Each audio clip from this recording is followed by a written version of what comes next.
Against this right back, Charlie, definitely.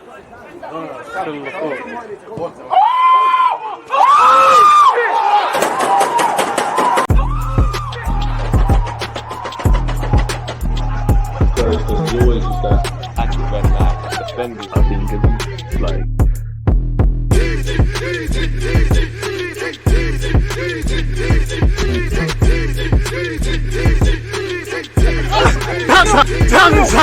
People deluded, I'm back again. Come on, Ian, man. Come on. Just as Ian Wright said, people deluded, I'm back again. Big up you lot wherever you lot are, and thank you for tuning in once again. Now, predictable after Xavi announced that he would leave Barcelona, Mikel Arteta is the latest managerial candidate to be thrown in the ring. Mikel Arteta is leaving Arsenal to join Barcelona. At least that's what some reports said last night in the, late hours of Sunday. Whether they're going to, actually follow through and be something of concrete substance, I don't know. I personally believe Mikel Arteta has signed a new deal at Arsenal, and that will be done and announced when the time is right at the club, really and truly. We all know Arteta, regardless what you think about him and the job he's doing at Arsenal, and if he can deliver a major trophy, is a man that is earmarked as a manager of potential and someone that a lot of clubs will probably be keeping their eye on. It's not just him, Klopp, Luis Enrique, Nagelsmann, Tommy Tuchel, all the names, De Zerbi's doing the rounds. They're all doing the rounds, people. So yeah, whether you believe that is another thing. I know some Arsenal fans you want Mikel Arteta out so he could cut. But for what it's worth, people, apparently, he has been linked with a move back to Spain and to manage Barcelona and the academy he came out of. But apparently the Daily Mail has said Mikel Arteta has no plans to leave Arsenal despite out of the blue claims in Spain. He's ready to quit this summer as Barcelona look for Xavi replacement. Now, at this moment in time, Mikel Arteta is contracted until 2025. So you'd imagine the conversation in line with the project has or is scheduled to take place, really and truly, especially after we've been moving forward as a football club. New deals to existing players have been handed out and big money investment. And we've tried to marry in, fully commit to Mikel Arteta off the field with the structure and things like that, previous manager, Unai Emery, never had that luxury. For what it's worth, Arteta has no plans to leave Arsenal this summer, despite a sensational report in Spain claiming he could walk away at the end of the season. Sport, a publication based in Catalonia, have claimed that Mikel Arteta has told those close to him that he's considering stepping away from his post early. Now, you look at Barcelona, it's a wonderful club. It's a great club where a lot of legends have played, and they actually have a good crop of young players. But off the field, they're a mess financially. You could say Mikel Arteta with some of the 65 million investment is why we're close to FFP, but they're struggling financially. They're way off the pace with Real Madrid. I don't doubt that he'll jump in. He would be enticed and aroused to buy potentially going to Barcelona, but they're a mess off the field. Your hands are kind of tied. It's almost like you have to go back to, when Arsenal were ripping up contracts and this guy was frozen out and that guy was frozen out. Doesn't really make sense. And let's be honest, there's a lot of luxuries that have been afforded to Mikel Arteta potentially at Arsenal that wouldn't be given elsewhere. Nonetheless, apparently, sources close to Arsenal have adamantly denied that there is no truth in the Catalan press reports. However, with Mikel Arteta committed to managing the Gunners, Barcelona are looking for a new manager this summer to replace Xavi and have close links to Sport, who claim that Joan Laporta, is a big fan of Arteta. Arteta, again, is tied down until 2025, people. And to save Arsenal's season in terms of silverware, we did win silverware in August shamelessly, but we're only in the Prem and the Champions League, people. We all know Mikel Arteta has been at Arsenal since 2019. And yeah, people, there you have it, really. A bulk of that is because Xavi announced after Barcelona having a disappointing game that he would be leaving in June.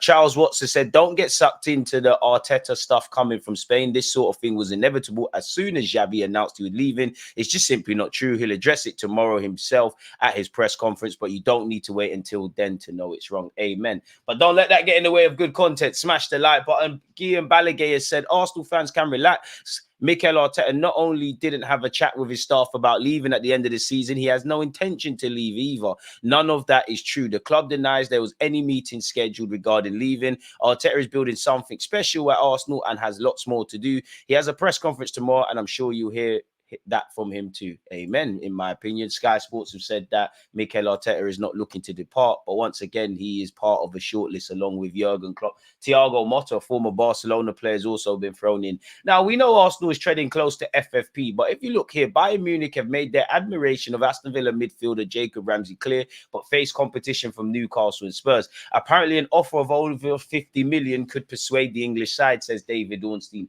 Now, we all know where January is concerned. That's a myth, but he's a player Arsenal have been interested in. He's a very good player. I think he has the capacity to become a goal-scoring number 8 if he isn't doing that already for Aston Villa. Surely that would have been a better investment in line than, you know, with what we did in the summer with signing Kai Havertz. I'm just being devil's advocate. There's longevity here. You know, he's clearly able to tie in long-term with what we're doing. And while I would love a Zubimendi, you know, if you could get Jacob Ramsey as well, I'd be all for that. Let me know in the comments, people. Chido Obi Martin, a young 16-year-old who's going to be a scholar next year if he signs at Arsenal and, you know, recently scored for under 18s, plays for Denmark at youth level, has been linked with a bunch of football clubs. He went viral after obviously Arsenal's under 16s battered Liverpool's under 16s a few months ago, where we won about 10-0 or something. Now, that was a makeshift squad of sorts, people, from Liverpool, but nonetheless, Dortmund have expressed an interest in signing him, which obviously they could sit there and say a pathway. Although he's only 16 at this moment in time, you've got Mika Berev, Tyrese John Jules, Kyle Edwards. You know, you don't know if they're all going to make it here, but they're all ahead of you in the pecking order. All the way, I might have even missed someone else out. All the way to the first team, you've got Eddie Nketiah. You've potentially got a new striker to contend with. Martinelli, Trossard, and Kai Havertz can all play up front. So Dortmund might say, listen, look what we did for Haaland. Look what we did for Sancho. Look what we did for this guy, Bellingham. You come here at 16, 17. By the time you're 20, you'll get a move, and they know they'll make a lot of money. Obviously, there's going to be a bunch of interest. Romano, for what it's worth, has said, Chido Obi, this Arsenal wonder kid was recently linked with Borussia Dortmund. Of course, Dortmund are always tracking targets around the world. They know the boy well. They've been scouting him multiple times, but there's nothing else so far. He's an important piece of Arsenal's future, so there's nothing imminent happening. So we'll have to see. We were once linked with Jonathan David. Apparently, Chelsea are considering a move for him, people. Chelsea, Napoli, AC Milan, and Atletico Madrid have all been linked with the Lille striker, whose stock's kind of gone quiet the last 2 years, really. He said, when you're young, there are clubs you watch. These are the clubs that you think about.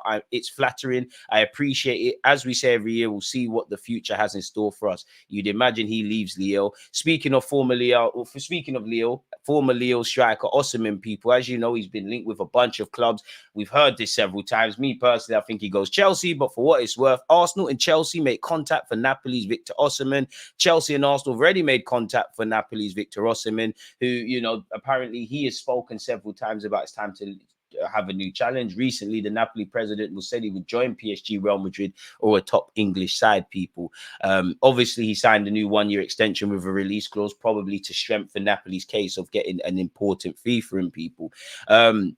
Apparently, you know, there's been reports about the situation of the striker stating that every intention of handing Osimhen a new deal was to sell him in the summer for the relevant release clause, which is currently in his contract. It's stated that while PSG are interested in Osimhen, Arsenal and Chelsea have already come forward to make contact with the player's entourage. Real Madrid have also been interested. I mean, Carlo Ancelotti's Italian. You imagine he's keeping his eyes and ears open to the Italian league, but they have never moved concretely for the 25-year-old yet. The clause in Osimhen's new deal is only relevant for clubs outside of Italy, as there is absolutely no chance that he would leave Napoli for another Italian team, despite former Juventus striker Alessandro Matri recently suggesting Juventus could land the Nigerian in the summer. I mean, if they could, you know, Vlahovic is finding his form. Whether it's Vlahovic, Osimhen, Ivan Toney, Arsenal need one of these top dogs. Zubimendi links, people. Dean Jones has said, the links for Zubimendi are 100% concrete as far as I'm concerned. I've had it on good authority that he is genuinely a hot target for the summer window. Obviously, they've got other names on the list, and a lot of those have been already reported. But Zubimendi, his style of play, his character and profile, it's all very desirable to Mikel Arteta and the Arsenal recruitment team as they're looking at this situation. So Zubimendi is definitely one to look out for, but obviously they won't have it all their way. They have some competition. Been linked with Bayern Munich, who's apparently their top summer target, has a £60 million release clause. Actually been linked with Aston Villa, Newcastle, Atletico Bilbao, staying at Real Sociedad, Barcelona, and a number of clubs, people. So we might potentially face a fight. We've gone over the Mikel Arteta stuff already. Once again, Arsenal pushed to sign Zubimendi during the summer window, with the Gunners recruitment team having already been impressed by the midfielders' performances for Sociedad. That's great, but can we get some reinforcements in what's left of January? At the time of making this video, it's 8:50 a.m. on the 29th of January. Over the weekend, you know, Dewsbury-Hall was linked with a move to Brighton. David Ornstein made an article about it, people, and he said Brentford are also interested, but last paragraph, among other admirers of Dewsbury-Hall are Arsenal and Fulham. So I guess admiration is all it's going to stand on. Apparently, Onana is happy to stay at Everton until the summer, this report says, before assessing his options in the summer. Arsenal will not pursue a move for Callum Wilson, despite speculation linking them to the Newcastle forward. I think we all knew that. More Zubimendi. You can see I'm excited about that. Apparently, Bayern Munich, who have an active buyback clause, are now the favourites to sign Joshua Zirkzee from Bologna, people, who has 8 goals in 20 Serie A games for Bologna at this moment in time, really. He's been linked with Arsenal, Manchester United, Juventus, and AC Milan. Apparently, they're able to buy him back for 34 million. Are they buying him back with a key to integrating him into the team? Or are they going to buy him back to sell him? I don't know, people. He's also been linked with West Ham today at the time of making this vid. Need to be very careful of labeling young players the next Bukayo Saka, but young Charles Sagoe Jr. is one of the only A-Lem players that recently you could say they made their debut under Mikel Arteta. Allegedly, he's in talks with Sunderland over a proposed loan move and was actually taken out of the under-21 squad, allegedly, for a recent game over the weekend against Wolves, I believe. At the end of the day, some of these young players need to go out on loan. There's only so much you're going to learn playing in the 21s. I'm not criticizing Mikel Arteta, but unless a miracle happens, doesn't look like you're going to get a prolonged opportunity, despite in his case, he's actually started for Arsenal. You know, you've got Reece Nelson, Bukayo Saka, Trossard, Martinelli, all of these wingers to contend with. You know, Havertz and Smith-Rowe in theory could play out wide, and there'll probably be options before you. Go and play some real football where there's a real pressure to win, where people are trying to fight for their mortgages, stay in the division, keep their jobs, etc., etc. Experienced players playing for contracts, a high-pressured environment. I really like Charles Sagoe Jr. I like his attitude. I like how, you know, I like his temperament. And I think this is the next step for him and a few young players. Go out on loan, get some first-team football under your belt, get some experience, and, you know, have another crack at making it at Arsenal. If not, at least if you were to leave Arsenal and another team is interested and they look and say, oh, young Sagoe Jr., he's a winger, he's been through Arsenal's system, you know, obviously he won't get this from what's left of January to May, but with all of what I just said, if they sit there and say, you know what, he's got 30, 50 senior appearances, there's something to work with, really, because, you know, the more you go down the divisions, people don't want to bet. Well, football don't really bet on young players, but people can't really afford to bet on young players because of the high pressure environment. So I wish him all the best. Do want to see us loan out a couple of young players, because I think that's the necessary steps. On the topic of loan players, thoughts are with Tyrese John-Jules. Unfortunately, he suffered another long-term injury and he just needs a clean run, in my opinion. So, yeah, that seems to be everything that's in the papers today, people. Let me know your thoughts on Zubimendi, potentially Mikel Arteta leaving, Jacob Ramsey, where you're at in the striker debate. Would you prefer Osimhen, Vlahovic, Ivan Toney? Are you confident that Arsenal could pull a rabbit out the hat and make some signings in literally what's left of January as we approach, I believe, Thursday's deadline? Let me know your thoughts on everything football and everything Arsenal. Don't forget to like, comment, and subscribe. Throughout this video, I'm sure you would have seen links popping up to other videos, so take in the rest of them. Don't forget to like, comment, and subscribe, people. Journey to 70k is still alive and kicking. With that being said, let you lot enjoy what's ever left of your day. Appreciative of all of you lot tuned in. Stay safe, stay blessed. One love. So it's always just that active red flag, defending. I think it's like